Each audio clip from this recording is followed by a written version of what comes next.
भैया गेहूं मार कटवा ले बा। ना ही ना कटवाई पाऊ। 1000 रुपये मजदूरी, 2 टाइम खाना, 2 बोतल दारू दे भाई।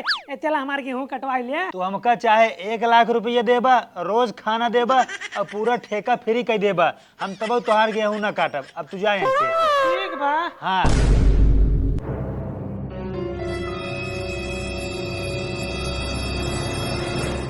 भैया हमार गेहूं कटवा ले बा मन नहीं मिलत नायन बहुत परेशान है।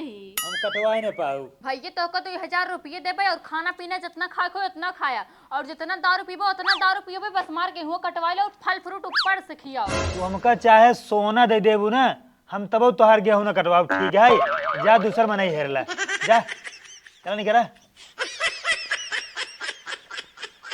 ये भैया हमार गेहूं कटवाई देता। सब आए आपन सुनाए सुनाए गए। अब तू बताए का देबा। ए भैया ओका न खाना दे पाऊ, न नाश्ता कराई पाऊ, न दरुइया दे पाऊ।